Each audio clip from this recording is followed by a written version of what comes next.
Welcome to the evening news with Ross Chet and Rick. I'm Ross Chet. And I'm Rick. Breaking news comes from a small town tonight, as claims of witchcraft are diffusing through Salem.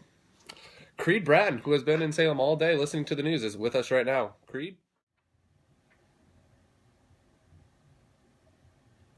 Hi, Ross. As you can see, I am standing inside the house of Mr. and Mrs. Putnam, whose daughter has slipped into some sort of coma, so to speak. Now, while this may seem peculiar, given that nobody remembers anything that could have brought this on, but what is even stranger is that this is not the only case throughout the town. In fact, just down the road, little Betty Paris, whose situation is almost identical to that of Ruth Putnam. Creed, is there anyone that has stated anything about what could have happened to the two of them? Did something happen the night before? Do you know? I didn't hear a lot, but I did overhear that Reverend Paris, the father of Betty Paris, had found about a dozen girls dancing in the forest the night before. And while he could not identify who they were... Hold on, you said dancing? That's right, Rick. Dancing naked. Naked? Really? Alright, well thank you, Creed. We'll be back in a little so you can keep us updated. Yep! Some pretty scary stuff happening tonight in the small town of Salem. It is now that we will turn to a commercial break. 10 cents a day. 10 cents a day. Welcome back, ladies and gentlemen. More news from Salem tonight, and more people are being accused of witchcraft. We take you to Chad Kroger out in the field. Chad? Thanks, Ross. I'm also in the small town of Salem tonight, but things are getting even scarier as things progress. Some good news first. Little Betty Paris has awoken from her so-called coma, as well as Ruth Putnam. But with that comes the bad news. 39 people have now been accused of witchcraft, including elderly Rebecca Nurse, as well as Elizabeth Proctor, wife of the longtime farmer John Proctor, who has been put under arrest and now is in jail. Her husband and servant, Mary Warren, are set to testify for her tomorrow. Thank you, Chad. What is truly happening in Salem, Massachusetts tonight, or this evening? Witchcraft? It's up to you to decide. We will report on the events tomorrow as well. Have a good night, Massachusetts. Welcome to the evening news with Ross Chet and Rick. I'm Ross Chet. And I'm Rick.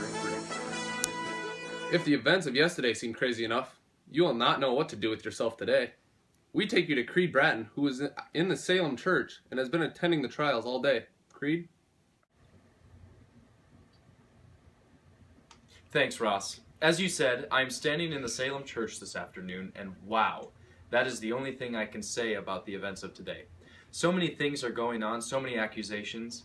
It all started today in the trial of John Proctor and Mary Warren versus all of the girls. And Mary Warren, the servant of John Proctor, testified that the girls who were crying witchcraft were in fact lying. Of course, the girls denied such accusations, but they were in a mass hysteria and started acting very strangely, such as acting as if Satan was in the room himself, and every word Mary Warren would speak, the girls would repeat verbatim. The room erupted in excitement and confusion.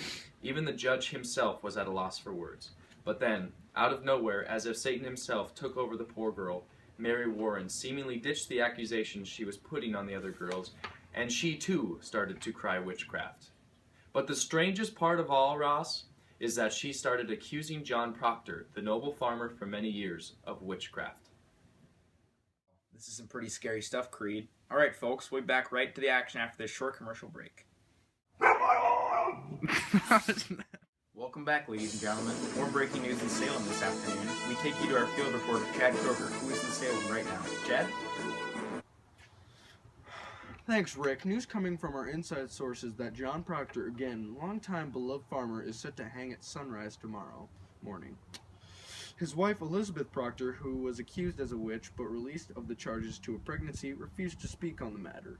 Only thing she would say to the media was that he have his goodness now, God forbid I take it from him. Now, while we cannot tell you what that means now, it sure does sound like things aren't too pretty for John Proctor as of now. Once again, thank you, Chad. We'll be hearing more of John Proctor and the rest of the Salem witch trials tomorrow. Have a good night, Massachusetts.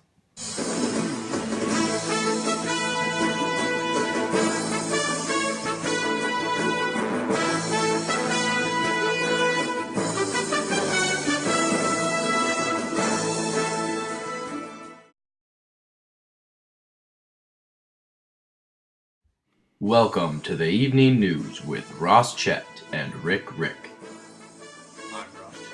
And I'm Rick. More heartbreaking news this morning from the small town of Salem, as John Proctor, longtime farmer, husband, and father, has been hung. More from our field reporter, Creed Bratton.